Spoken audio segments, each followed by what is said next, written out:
Welcome to the HR Empowerment Podcast, where we will uncover strategies and new insights from HR professionals who discuss up-to-date regulations, best practices, and the most pressing topics like diversity and equity, leadership, dealing with difficult situations, and much more that affect your bottom line and business. Thanks for joining us.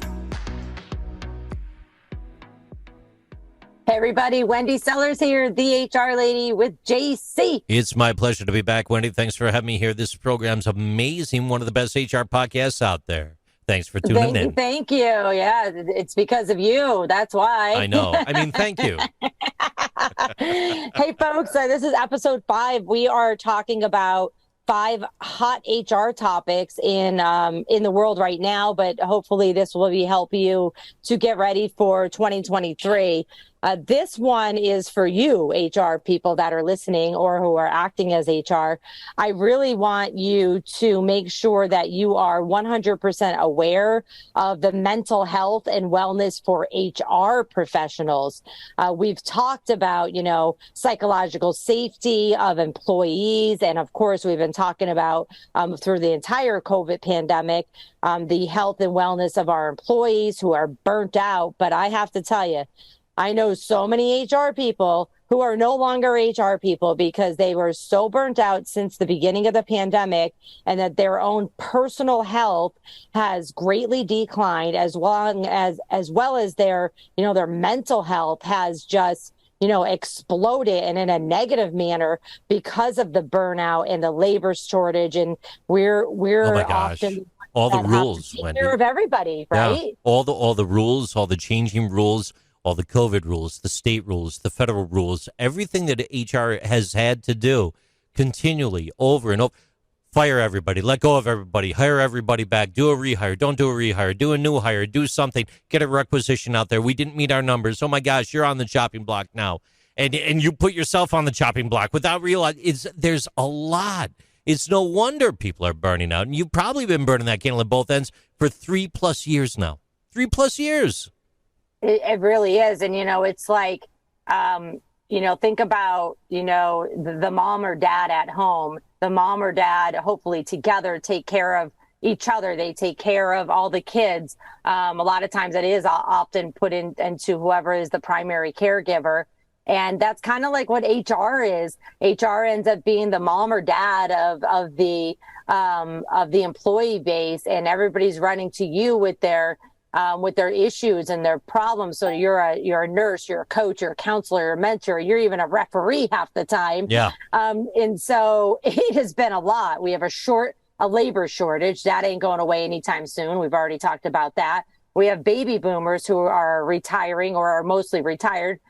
So now we have not only a labor shortage, but a skills gap. And then we have all these new generations and communication styles and a whole bunch of other things, including dealing with COVID in the workplace. HR people probably didn't even go into the business of wanting to be in HR in the first place, right? I mean, who grows up at the age of 7 and says, I'm going to grow up to be in HR? You're not doing that. You're not doing that. You inherited that. And now you're dealing with that as well. It's a lot. It's a lot. It really is. It's funny that you mentioned about ending up in HR. I think generally for many of us that are in HR, that has happened, but the younger generations are actually choosing HR as a career. I always go, give me a call. Let me just talk you off that ledge first.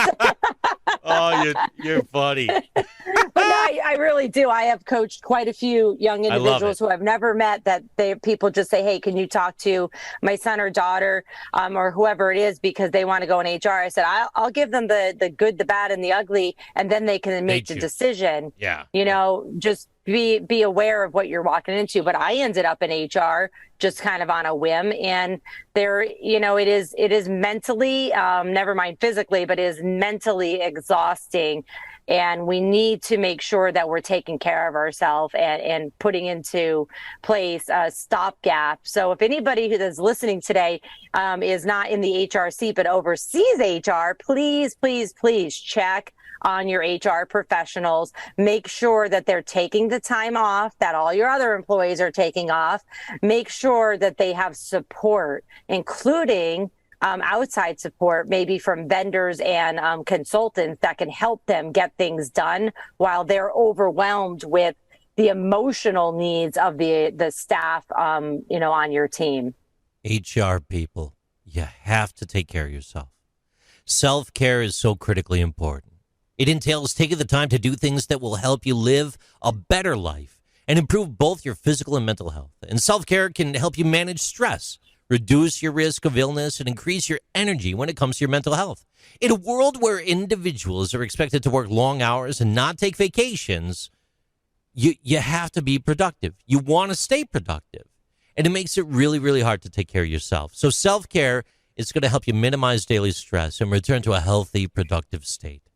Considering mental health care, lost earnings, and other costs, taking time for yourself is going to benefit everyone at the end of the day. Let's think about this, Wendy. You got burnout, sadness, anxiety, resentment, other negative outcomes that result from overworking. And self-care, it can lessen anxiety. It can reduce depression. It can relieve the stress. Maybe your poor attention becomes attention-focused. Your frustrations disappear and go away. You're no longer full of rage, but now you're happy. You pet dogs and you buy snacks for your coworkers. You do good, happy things. It's gonna reduce the stress on your heart too. It reduces heart disease, reduces stroke risks and cancer risks, and it helps you connect with very good things in the world. So look, when you decide how to construct a self-care strategy at work, consider, if I may, I'd like to put this out there, the National Substance Abuse and Mental Health Services Administration's 8 pillars of wellness. That's emotional, environmental, financial, intellectual, occupational, physical, social, and spiritual. These 8 dimensions, if kept in healthy balance, will predict higher levels of wellness throughout yourself, your friends, your circles, and your entire organization. It's very, very important for everybody to be keeping an eye on each other. But HR folks, seriously, schedule that vacation. Don't check your email when you're on that vacation. Don't cancel the vacation. Even if the vacation is just locking yourself in a room to take a nap all day, do not check that email. And you need to, make sure that whoever you report to understands that you are burnt out and that you need to take care of yourself in order to take care of somebody else. And I do want to say that a lot of times, upper management and leadership, they actually do want you to take the time off, but it's us, HR, that usually feels guilty for leaving our team or leaving the employees. But you know what? We have enough adults in the workplace that somebody else can keep an eye on the other employees for a few hours or a day or a week while you go and renew, yourself and get some sleep and make sure that you are psychologically safe in the workplace. I like how you said that. It's definitely something HR should consider. And for anyone listening that is maybe in the C-suite or in operations, don't do those things. Keep working. Watch those emails. Focus. It's operations. You got to do it, right, Wendy? Or no? This is for everybody. Oh, okay. I thought it was just HR. No, this definitely goes back to the psychological safety that we talked about in a previous episode. But, specifically, since most of the listeners are HR folks or are handling HR responsibilities, just don't forget about yourself and look out for other people on your HR team and make sure that, you say, in order to help you, I've got to help myself first. With that said, thanks everybody for coming in and listening. I hope these 5 tips for 2023 are helpful to you. You know how to reach me, Wendy Sellers at thehrlady.com, or you can find me on LinkedIn. If I may, Wendy, I haven't done this yet on one of our programs, but if you'd like to hear more of me, feel free to stop by jimconnors.net. Check out Interesting Things with JC, a short podcast I'll give you daily. With that being said, it'll be my pleasure to be back here with Wendy Sellers on the next podcast. Back to you, Wendy. Take care, everybody. Thank you for joining the HR Empowerment Podcast, brought to you by Aurora Training Advantage. We hope you've gained new insight and strategies to navigate the HR profession. We look forward to you joining us again on the HR Empowerment Podcast.